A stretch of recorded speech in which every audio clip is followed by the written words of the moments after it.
ಹಾಗೆ welcome back to Ramya peace vlogs. ನಾನು ತುಂಬ ದಿನದಿಂದ ಒಂದು ಹೊಸ ಬಿಸ್ನೆಸ್ ಮಾಡಬೇಕು ಅಂತ ಹೇಳ್ತಿದ್ದೆ. ಅದೇನು ಅಂತ ಏನೋ ಯಾರಿಗೂ ಇದು ಹೇಳಿರಲಿಲ್ಲ. ಆದರೆ ನಾವು ಅಮ್ಮನಿಗೆ ಅಂತ ಒಂದು ಅಂಗಡಿ ಓಪನ್ ಮಾಡಿಕೊಡ್ತಿದ್ದೀನಿ. ಏನು ಅಂಗಡಿ ಏನು ಮಾಡೋದಕ್ಕೆ ಹೊರಟಿದ್ದೀವಿ ಅಂತ ನಾನು ಹೋಗ್ತಾ ಹೇಳ್ತೀನಿ. ಎತ್ಕೊಂಡೋಗಿ ಮಡಗಾದ್ಮೇಲೆ ಬೇಡ ಇದು ಮೆಕ್ಕಿತ್ತು, ಇದೆಲ್ಲ ಇದು ಬೇಡ, ಇದು ಸಾಕು.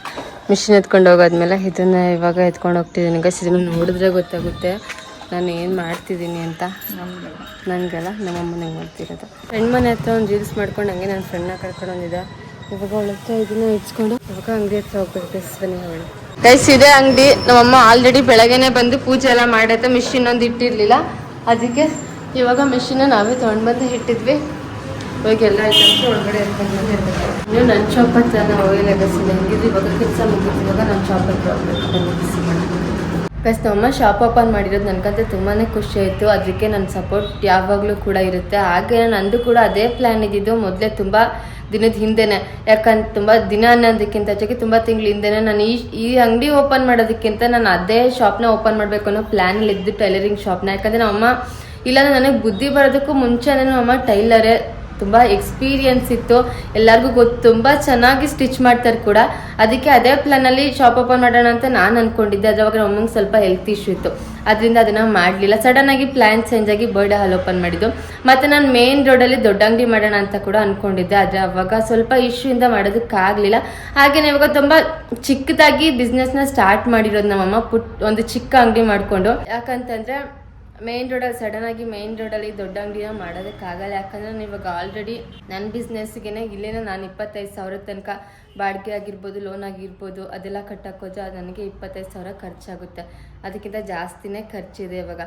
ಅದ್ರ ಜೊತೆಗೆ ಅದೊಂದು ದೊಡ್ಡ ಅಂಗಡಿ ಮಾಡಿ ಅದನ್ನು ಮಾಡೋದಕ್ಕೆ ನನಗೆ ತುಂಬ ರಿಸ್ಕ್ ಆಗುತ್ತೆ. ಹಂಗಾಗಿ ಮನೆಯಿಂದ ತುಂಬ ಹತ್ತಿರ ನಡ್ಕೊಂಡೇ ಓಡಾಡ್ಬೋದು ಅನ್ನೋ ಇದರಲ್ಲಿ ಮಾತ್ರ, ಡಿಸ್ಟೆನ್ಸಲ್ಲಿ ಮಾತ್ರ ಅಮ್ಮನಿಗೆ ಅಂಗಡಿ ಓಪನ್ ಮಾಡಿಕೊಟ್ಟಿರೋದು. ಹಾಗೆಯೇ ಮತ್ತು ಇನ್ನೊಂದು ಸ್ವಲ್ಪ ದಿನದಲ್ಲಿ ನೇಮ್ ಕೂಡ, ಅಂಗಡಿಗಿನ್ನ ನೇಮ್ ಕೂಡ ಇಟ್ಟಿಲ್ಲ. ನೇಮ್ ಇಡಬೇಕು. ನಮ್ಮಮ್ಮ ಏನು ನೇಮ್ ಇಡೋದಂತ ಕೇಳಿದ್ರೆ ನಮ್ಮಮ್ಮ ನನ್ನ ಹೆಸರನ್ನ ಹೇಳ್ತಿದ್ದೆ. ನನ್ನ ಶಾಪ್ಗೆ ಕೂಡ ನನ್ನ ಹೆಸರನ್ನ ಇಟ್ಕೊಂಡಿಲ್ಲ. ನನಗೆ ಆ ಥರ ನನಗೇನು ಆಸೆ ಇಲ್ಲ. ಆದರೆ ನಮ್ಮಮ್ಮ ನನ್ನ ಹೆಸರನ್ನೇ ಇಡು ಅಂತ ಹೇಳ್ತಿರೋದ್ರಿಂದ ನೋಡಬೇಕು ಗೈಸ್. ಅದು ನನ್ನ ಹೆಸರನ್ನೇ ಇಡು ಅಂತ ಹೇಳಿದ್ರೆ ನನ್ನ ಹೆಸರನ್ನೇ ಇಟ್ಟು ಎಲ್ಲನೂ ಸ್ಟಾರ್ಟ್ ಮಾಡಬೇಕು. ಹಾಗೆ ನಮ್ಮಮ್ಮ ಏನೇನು ಸ್ಟಿಚ್ ಮಾಡ್ತಾರೆ, ಏನೇನು ಯಾವ ಥರ ಎಲ್ಲ ಡಿಸೈನ್ಸ್ ಮಾಡ್ತಾರೆ ಅನ್ನೋದನ್ನ ಕೂಡ ನಾನು ನಿಮಗೇನು ಏನೂ ಹೇಳಲಿಲ್ಲ. ಅದೇನು ಸ್ವಲ್ಪ ದಿನದಲ್ಲೇ ಅಂಗಡಿಗೆ ನೇಮ್ ಇಟ್ಟು ಎಲ್ಲನೂ ಹೇಳ್ತೀನಿ. ಹಾಗೆಯೇ ಕಸ್ಟಮೈಸ್ ಡ್ರೆಸ್ಸಸ್ ಕೂಡ ಸ್ಟಿಚ್ ಮಾಡಬೇಕು ಅಂತಲೂ ಕೂಡ ಅಂದ್ಕೊಂಡಿದ್ದೀನಿ. ಇನ್ನು ಸ್ವಲ್ಪ ದಿನದಲ್ಲೇ ಅದು ಕೂಡ ಆಗುತ್ತೆ. ಹಾಗೆ ನನ್ನದೇ ಒಂದು ಓನ್ ಬ್ರ್ಯಾಂಡ್ನ ಕ್ರಿಯೇಟ್ ಮಾಡಬೇಕು ಅಂತ ನಾನು ಅಂದ್ಕೊಂಡಿದ್ದೀನಿ. ನನ್ನದೇ ಕ್ಲಾತ್ಸ್ ಎಲ್ಲ ತೊಗೊಂಡು ಬಂದು ಸ್ಟಿಚ್ ಮಾಡಿಸಿದನ್ನು ನಾನೇ ವೇರ್ ಮಾಡಿ ಕೂಡ ತೋರಿಸ್ತೀನಿ. ಅದು ನಾನು ಮಾಡೋ ಡ್ರೆಸ್ಸಸ್ ಎಲ್ಲ ನನ್ನದೇ ಕಸ್ಟಮೈಸ್ ಆಗಿರುತ್ತೆ. ಅದು ನನ್ನದೇ ಓನ್ ಬ್ರ್ಯಾಂಡ್ ಕೂಡ ಆಗಿರುತ್ತೆ. ಅದನ್ನು ನೀವು ಕೂಡ ಬೈ ಮಾಡ್ಕೋಬೋದು. ಇನ್ನೂ ಒಂದೊಂದು ಸ್ವಲ್ಪ ಪ್ಲ್ಯಾನ್ ಇದೆ ಗೈಸ್. ಎಲ್ಲನೂ ಮುಂದೆ ಹೋಗ್ತಾ ಹೇಳ್ತೀನಿ. ನಾನು ಯೂಟ್ಯೂಬಲ್ಲಿ ಕೂಡ ಜಾಸ್ತಿ ಸಬ್ಸ್ಕ್ರೈಬರ್ಸ್ ಇಲ್ಲ. ನನ್ನನ್ನು ಯಾರು ಫಾಲೋ ಮಾಡ್ತಿದ್ರೆ, ಯಾರು ಸಬ್ಸ್ಕ್ರೈಬ್ ಮಾಡ್ಕೊಂಡಿದ್ರೆ ಅವರಷ್ಟು ಜನ ಮಾತ್ರ ನನ್ನ ವೀಡಿಯೋ ನೋಡೋದು, ಜಾಸ್ತಿ ಯಾರು ವೀಡಿಯೋ ನೋಡಲ್ಲ. ಹಾಗೂ ನಾನು ಯಾಕೆ ಇಷ್ಟೆಲ್ಲ ಹೇಳ್ತಿದ್ದೀನಿ ಅಂತಂದರೆ, ಮುಂದೆ ಒಂದಿನ ನಾನು ಇಷ್ಟೆಲ್ಲ ಹೇಳಿ ಏನೋ ಮಾಡಿಲ್ಲ ಅಂತಂದಾಗ ನನಗನ್ನಿಸ್ಬೇಕು, ಹೇಳಿ ಏನೋ ಮಾಡಿಲ್ಲ ಅಂತ. ಮತ್ತು ನಾನು ಮಾಡಿದ್ದೀನಿ, ನಾನು ಹೇಳ್ದಂಗೆ ನಾನು ಎಲ್ಲನೂ ಮಾಡಿದ್ದೀನಿ ಅನ್ನೋದಾದರೆ ನಾನು ಹೇಳಿರೋ ವಿಷಯ ನನಗೆ ಮೋಟಿವೇಶನ್ ಆಗಿ ತಗೊಂಡು ನಾನೇ ಎಲ್ಲನೂ ಮಾಡಬೇಕು ಅನ್ನೋ ಒಂದು ಇಂಟೆನ್ಷನ್ ಮೇಲೆ ನಾನು ಇಷ್ಟೆಲ್ಲ ಹೇಳ್ತಿದ್ದೀನಿ. ಮತ್ತು ನಮ್ಮಮ್ಮ 20 ವರ್ಷದಿಂದನೂ ಬಟ್ಟೆ ಹೊಲಿತಾನೆ ಇದ್ದಾರೆ, ಸ್ಟಿಚ್ ಮಾಡ್ತಾನೆ ಇದ್ದಾರೆ. ಎಲ್ಲರಿಗೂ ಗೊತ್ತಿರೋ, ನಮ್ಮೂರಲ್ಲಿ ಆಲ್ಮೋಸ್ಟ್ ಎಲ್ಲರಿಗೂ ಗೊತ್ತೇ ಇದೆ. ಎಲ್ಲರೂ ತುಂಬ ಕಡೆಯಿಂದೆಲ್ಲ ಬಂದು ಹೊಲಿಸ್ಕೋತಾರೆ, ತುಂಬ ಚೆನ್ನಾಗಿ ಸ್ಟಿಚ್ ಮಾಡ್ತಾರೆ ಅಂತ ಕೂಡ ಹೇಳ್ತಾರೆ. ಸ್ವಲ್ಪ ದಿನದಿಂದ ಸ್ಟಿಚ್ ಮಾಡ್ತಿರ್ಲಿಲ್ಲ, ಇವಾಗ ಮತ್ತೆ ಸ್ಟಾರ್ಟ್ ಮಾಡಿದೆ. ಅದಕ್ಕೆ ಶಾಪ್ ಕೂಡ ಓಪನ್ ಮಾಡಿದೆ. ನಮ್ಮಮ್ಮ ಖುಷಿಯಿಂದ ಮಾಡಿದೆ, ಎಲ್ಲ ಒಳ್ಳೇದಾಗಲಿ ಅಂತ ನಾನು ಅಂದ್ಕೊಂಡಿದ್ದೀನಿ. ಎಲ್ಲ ಒಳ್ಳೇದಾಗುತ್ತೆ ಅಂತಲೂ ಕೂಡ ಅಂದ್ಕೊಂಡಿದ್ದೀನಿ. ನೋಡೋಣ ಗೈಸ್ ಮುಂದೆ ಏನಾಗುತ್ತೆ ಅಂತ ನನಗೂ ಏನೂ ಐಡಿಯಾಸ್ ಇಲ್ಲ. ಆದರೆ ನಾನು ಏನು ಮಾಡಬೇಕು ಅಂತ ಅಂದ್ಕೊಂಡಿದ್ದೀನಿ ಅನ್ನೋದನ್ನ ಮಾತ್ರ ಮಾಡ್ತೀನಿ. ನಮ್ಮಮ್ಮ ಅಂಗಡಿ ಓಪನ್ ಮಾಡಿರೋದ್ರಿಂದ ಅಡುಗೆ ಏನು ಮಾಡಿರಲಿಲ್ಲ, ಅಂಗಡಿಲೇ ಇತ್ತು. ಬೆಳಗ್ಗೆ ಮಾಡಿರೋ ತಿಂಡಿ ನಾವು ತಿನ್ನೋಕೆ ಬೇಜಾರಾಗ್ತಿದ್ದು, ಅದಕ್ಕೆ ಹೋಟ್ಲಿಂದ ಪಾರ್ಸಲ್ ತೊಗೊಂಡು ಬಂದಿದ್ದೀನಿ. ಇವಾಗ ಅದನ್ನು ತಿನ್ನಬೇಕು. ನಾನು ಶಾಪಿಗೆ ಬಂದಿದ್ದೆ ಲೇಟಾಗಿತ್ತು. ಹಂಗೆ ಒಂದೇ ಫಂಕ್ಷನ್, ಅದು ಕೂಡ ಬುಕ್ ಆಗಿರಲಿಲ್ಲ. ಹಂಗೆ ಬಂದು ಫಂಕ್ಷನ್ ಮಾಡ್ಕೊಂಡೋದ್ರೆ ಫಾಗ್ ಕೇಳಿದ್ರು. ಫಾಗ್ನ ಕೂಡ ಆವಾಗಲೇ ತರಿಸಿ ಹಾಕ್ಕೊಟ್ಟು ಫಂಕ್ಷನ್ ಎಲ್ಲ ಮುಗಿದ್ಮೇಲೆ ಇವತ್ತು ನನಗೂ ಬೇರೆ ಕೆಲಸ ಏನೂ ಇರಲಿಲ್ಲ. ನಮ್ಮಮ್ಮ ಅಂಗಡಿ ಓಪನ್ ಮಾಡ್ತಿದ್ದಲ್ಲ, ಅಲ್ಲಿಂದ ಲೇಟಾಗಿ ಬಂದಿದ್ದು. ಹಂಗೆ ಹೊಸ ಸೋಫಾ ಮೇಲೆ ಆರಾಮಾಗಿ ಕೂತಿದ್ದೀನಿ ಅಷ್ಟೇ ಗೈಸ್. ಇನ್ನೇನು ಕೆಲಸನೇ ಆಗಲಿಲ್ಲ. ಇವ್ರು ಬಂದಿದ್ದಾರೆ, ಇವರು ರಮೇಶ್ ಅವರು. ಅವರೇ ಇವಾಗ ಆ ಕಡೆ ಶಾಪ್ ಕ್ಲೋಸ್ ಮಾಡಿದ್ದು, ಶೆಟರ್ ಎಲ್ಲ. ನಮ್ಮೂರಲ್ಲಿ ಒಂದು ಮರ್ಡರ್ ಆಗ್ಬಿಟ್ಟೈತೆ, ಮರ್ಡರು. ಅದಕ್ಕೆ ಇವ್ರಿಗೆ ಭಯ. ಅಲ್ಲ ಫುಲ್ ಮರ್ಡರ್ ತಾನೇ ಅದು. ಮತ್ತು ಇನ್ನೇನು ಹೇಳ್ತಾರೆ ಅದಕ್ಕೆ ಇವರು ಡೈಲಿ ಅದೇ ರೋಡಲ್ಲಿ ಹೋಗೋದು, ಅದೇ ರೋಡಲ್ಲಿ ಬರೋದು, ಅದಕ್ಕೆ ಅವ್ರಿಗೆ ಭಯ. ಹಂಗಿಂದ ಹೋಗ್ತಾರೆ, ನನಗೂ ಯಾರಾದರೂ ಆ ಥರ ಮಾಡಿಬಿಟ್ರೆ ಅಂತ ಅದೆಲ್ಲ ಹೇಳ್ಬೇಕು. ಕೆಳಗಡೆ ಶಾಪ್ ಕ್ಲೋಸ್ ಮಾಡ್ತಿದ್ದಾರೆ, ಸೌಂಡ್ ಆಗ್ತೈತೆ. ಮತ್ತು ಇವಾಗ ನನ್ನ ಹತ್ರನೂ ವೇಸ್ಟ್ ಟಿಶ್ಯೂ ಎಲ್ಲ ಆಯ್ತು, ಅದನ್ನೆಲ್ಲ ತೊಗೊಂಡೋಗಿ ಇವಾಗ ಅಲ್ಲಿಗೆ ಹಾಕ್ಬೇಕು. ಗೈಸ್ ಇದು ಎಷ್ಟೈತೆ, 2 ದಿನ ಅನ್ಸುತ್ತೆ. ನಾನು ಮೊನ್ನೆ ಏನೋ ಹಾಕಿದ್ದು ಡಸ್ಟ್ಬಿನ್ನಿಗೆ, ಆಗಲೇ ಇಷ್ಟು ಬರೀ ರಟ್ಟಂತೆ, ಈ ಕೇಕ್ ಬಾಕ್ಸ್ ಅಂತೆ, ಬರೀ ಇದೆ ಜಾಸ್ತಿ ಐತೆ. ಇವಾಗ ಅದೆಲ್ಲ ತೊಗೊಂಡೋಗಿ ಹಾಕಬೇಕು. ಮತ್ತು ಇದು ಲೈಟ್ ಆನ್ ಆಗ್ತಿಲ್ಲ ಅಂತ ನಾನೇ ಬಿಚ್ಬಿಟ್ಟಿದ್ದೀನಿ. ಇದೊಂದೇ ಲೈಟು ಪ್ರೆಸೆಂಟ್ ಇವಾಗ ಆನ್ ಆಗ್ತಿರೋದು, ಬಿಟ್ಟರೆ ಅದು ಆನ್ ಆಗ್ತಿದೆ. ಏನು ಮಾಡಬೇಕು ಗೊತ್ತಿಲ್ಲ. ಮತ್ತು ಸಿಕ್ಕಾಪಟ್ಟೆ ಕೆಲಸ ಇದೆ, ಏನು ಕೆಲಸನೂ ಮುಗಿತಾನೆ ಇಲ್ಲ. ನಾಳೆ 2 ದಿನ ಒಳ್ಳೆ ದಿನ ಇರೋದು, ಅಂಗಡಿ ಓಪನ್ ಮಾಡೋದಕ್ಕೆ ಏನೋ ಒಳ್ಳೆ ಕೆಲಸ ಮಾಡೋದಕ್ಕೂ. ಅದಕ್ಕೆ ನಮ್ಮಮ್ಮ ಇವತ್ತೇ ಶಾಪ್ ಓಪನ್ ಮಾಡಿರೋದು. ಮತ್ತು ಇವಾಗ ನಾಳಿದಿಂದ ಎಲ್ಲ ಏನೂ ಒಳ್ಳೆ ದಿನ ಇಲ್ಲ, ಮತ್ತು ಮದುವೆ ಫಂಕ್ಷನ್ಸ್ ಏನೂ ಆಗೋದಿಲ್ಲ. ನನಗೂ ಬಿಸ್ನೆಸ್ ಲೋ ಆಗುತ್ತೆ ಅಂತ ಅನಿಸುತ್ತೆ, ಬಟ್ ಗೊತ್ತಿಲ್ಲ. ಆದರೆ ಮದುವೆ ಫಂಕ್ಷನ್ಗಳು ಮಾತ್ರ ಎಲ್ಲ ಒಳ್ಳೆ ದಿನ ಎಲ್ಲ ನೋಡ್ಕೊಂಡು ಮಾಡ್ಕೊಳ್ತಾರೆ. ಬರ್ಡೇ ಮಾತ್ರ ಯಾವಾಗಲೂ ದಿನಕ್ಕೆ ಲಕ್ಷಾಂತರ ಜನ ಹುಡ್ತಾ ಇರ್ತಾರೆ. ಸೊ ಹಾಗಾಗಿ ಬರ್ಡೇ ಫಂಕ್ಷನ್ಸ್ ಎಲ್ಲ ನಾನಿಲ್ಲಿ ಮಾತಾಡ್ತಿದ್ದೀನಿ, ಎಷ್ಟು ಮಾತಾಡ್ತೀರಾ ನೀವು?